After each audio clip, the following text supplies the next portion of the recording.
Hello students, please subscribe the channel, drop a like, share and comment. This is exercise number 24 of the Progressive Monthly Magazine, December 2022 on the speed of 100 words per minute. Start. Since the 1980s, there has been continuous public debate within our country about the desirability of taking a second look at the Constitution of India in the light of the rich experience of democratic practice gained since 1947. This debate has acquired a new urgency in recent years, partly because of the instability in apex politics and partly also because legal experts, individual politicians, and organized political groups within the country feel the need for some changes in our system of governance to render it more efficient and open to popular participation. When we consider the Constitution as it was framed in 1950, it is important to remember that there was a prehistory to Constitution framing in British India. Our imperial rulers has attempted to create constitutional systems with limited democratic sanctions in 1919 and in 1935.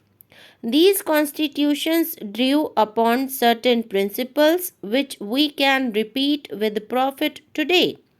According to democratic theory, constitutions can either be constructed on their basis of Whig principles or they can rest upon liberal principles. Whig constitutions attempt to mobilize like minded social communities and interest groups, while liberal constitutions reach out to the individual citizen and are based upon territorial constituencies. The British created Whig instead of liberal constitutions in India because through drawing upon vested interests within society, they could strengthen their rule by coming into existence counterpoised social groups.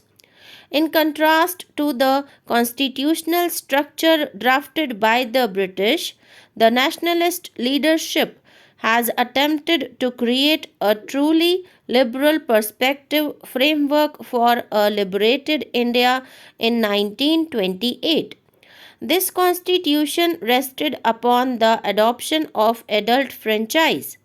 Such a recommendation was a revolutionary measure in view of the fact that democratic theory does not necessarily advocate the extension of voting rights to those who are illiterate, nor does it support the provision of voting rights for those who are devoid of property.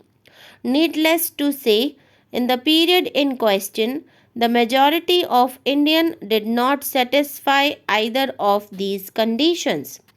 When we interrogate the nationalists' debate on the business of an appropriate constitution for India in the last phase of the freedom struggle, we discover that there was considerable difference of opinion on the desirable relationship between a pan-Indian center of governance on the one hand and the regional centers of governance on the other.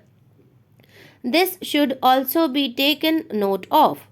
One of the harsh realities of political life in South Asia at the time when the Constituent Assembly of India was engaged in its task was the fact that the British Empire broke up into two sovereign units.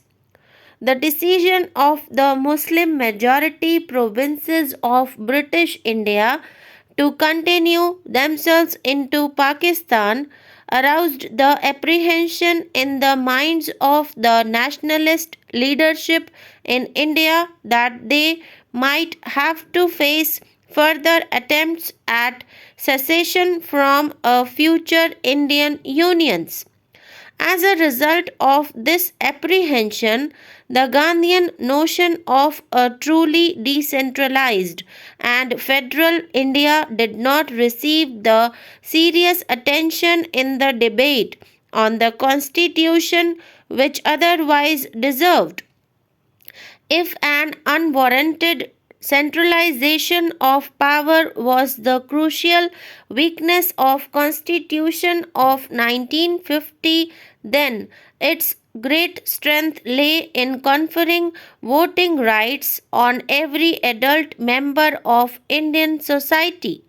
Indeed, it would be no exaggeration to assert the exercise of the right to vote by the citizens of India has, more than anything else, sustained the Republic over the past 6 decades.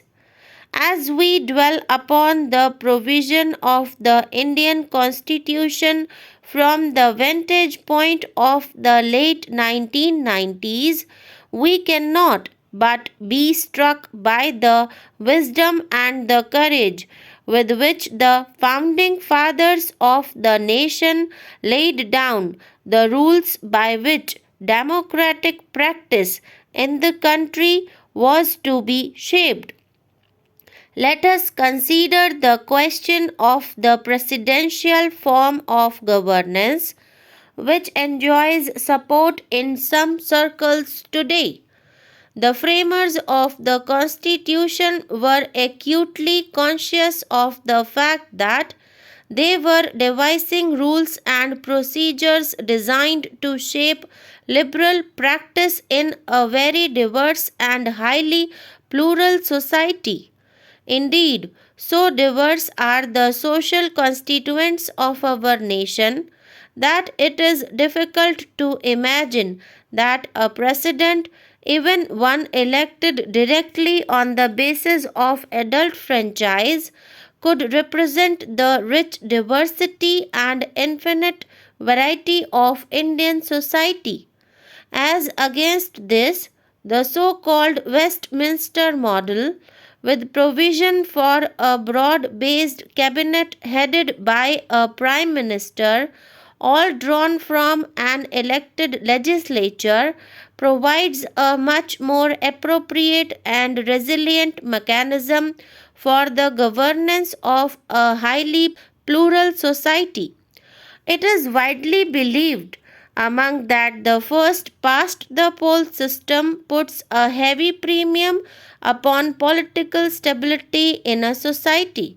This is brought about by giving a majority in the legislature to a political party, even when the number of votes it receives may be less than half the total number of votes cast. This may not be very healthy stability.